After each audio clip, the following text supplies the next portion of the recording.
or psychological warfare, to change the perception of reality.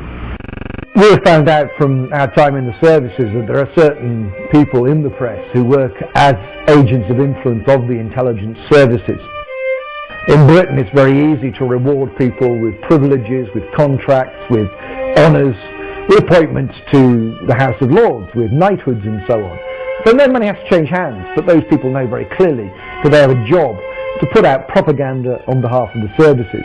Now, I have no problem, of course, with the services arguing their case in the media, but if they're going to do that, like anybody else, they should declare where they come from and why they're stating that point of view. Fortunately, as a result of our book, Spies, Lies and Whistleblowers, one of the prominent agents of influence, in fact two prominent agents of influence, Dominic Lawson and Con Coughlin, who both worked for the Sunday Telegraph, have had to resign. Because, of course, once you're exposed as an agent of influence, you can no longer do that job because people just simply say, well, he's saying that because he's working to an MI6 brief.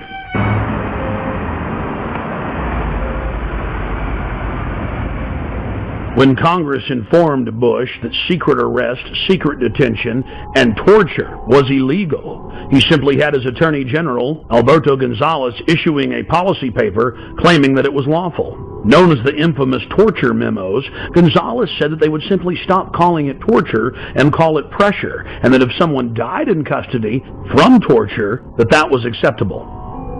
But White House counsel John Yoo went even further. In memos that he wrote for the president that were used by the military as their authority to engage in torture, he stated that they could even torture small children in front of their parents, in some cases sexually. And in another shocking turn, President Bush has taken to signing pieces of legislation that haven't even passed the Congress.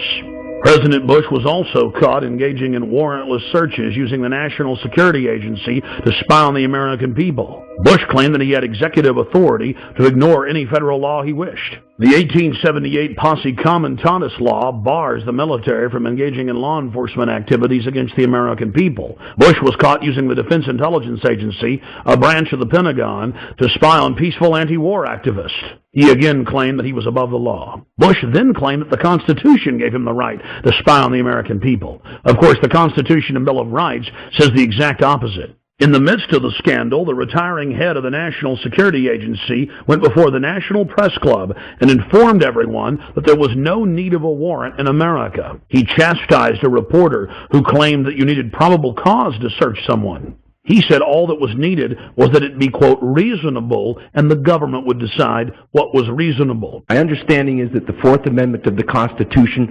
specifies that you must have probable cause to be able to do a search that does not violate an American's right against unlawful searches and seizures. Actually, the Fourth Amendment actually protects all of us against unreasonable search and seizure. But that's what it says. The measure is probable cause, I believe. The amendment says unreasonable search and seizure. But does it not say probable? No.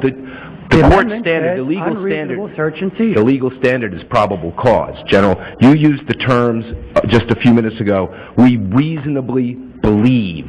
And a FISA court, my understanding is, would not give you a warrant if you went before them and say, we reasonably believe. You have to go to the FISA court, or the Attorney General has to go to the FISA court and say, we have probable cause. And so what many people believe, and I'd like you to respond to this, is that what you've actually done is crafted a detour around the FISA court by creating a new standard of reasonably believe in place of probable cause, because the FISA court will not give you a warrant based on reasonable belief. You have to show probable cause. Could you respond to that, please? Sure. I didn't craft the authorization. I am responding to a lawful order. All right. The Attorney General has averred to the lawfulness of the order. I will now read the Fourth Amendment in its entirety. The right of the people to be secure in their persons, houses, papers, and effects against unreasonable searches and seizures shall not be violated, and no warrant shall be issued but upon probable cause, supported by oath or affirmation, particularly describing the place to be searched and the persons or things to be seized. Notice the Fourth Amendment clearly states no warrant shall be issued but upon probable cause, and that must be supported by an oath or affirmation, and particularly describing the place to be searched and the persons or things to be seized. That is the definition of reasonable. Reasonable is having a witness and having probable cause, and specifically knowing what has been done that is wrong and against the law that you're searching for. Not just, oh, we say we're being reasonable. The National Security Agency director clearly knew what he was doing. He knows that 99% of Americans have no idea what the Fourth Amendment actually says. So he claims that it's okay for them to spy on us without a warrant, counting on us being ignorant. That ignorance needs to end. Or maybe he's looking at a Fourth Amendment that the rest of us haven't seen. Several years into the occupation of Iraq, President Bush told the world that they had freedom of the press. Now it's been revealed that if you write one story critical of the occupational government, you're instantly arrested and sentenced on average to 30 years in prison. In some cases, reporters are simply executed or tortured. Then it came out that the Pentagon was covertly controlling almost every major newspaper in Iraq, and that PR firms were writing most of the stories in the United States. But it's not just going on in Iraq. Billions and billions of dollars a year are spent paying off reporters, planting fake news stories, and producing fake newscasts. The military calls this info wars, seizing the mind of the enemy, and they are treating the American people like an enemy. When you learn that the Pentagon, the CIA, and the White House are openly engaging in military-style propaganda against the American people, then you begin to realize why large portions of the American population simply don't have their facts straight. We asked David Shaler about MI5 and MI6 connections to Al-Qaeda. I learned an operation in which MI6, the British External Intelligence Service, had funded Al-Qaeda to carry out an operation to try and assassinate Colonel Gaddafi of Libya. And once I'd become briefed on a plot in which MI6 was funding our terrorist enemies without government permission, I no longer wanted to be part of that setup. We also spoke with former MI5 agent Annie Machon, herself a whistleblower, exposing MI5 and MI6 wrongdoing. I went public in conjunction with my partner because we'd seen so many dreadful things going on, and we believe that the British public deserves better protection. My own not as much government but intelligence services were carrying out operations in which innocent Libyans died. David was briefed officially by MI6 officers on their attempt to assassinate Colonel Gaddafi by funding Al-Qaeda in Libya. So I felt the need to say something about that. It took a long time to have the courage to be able to do that with the newspapers in this country, but eventually I decided that was the only way forward.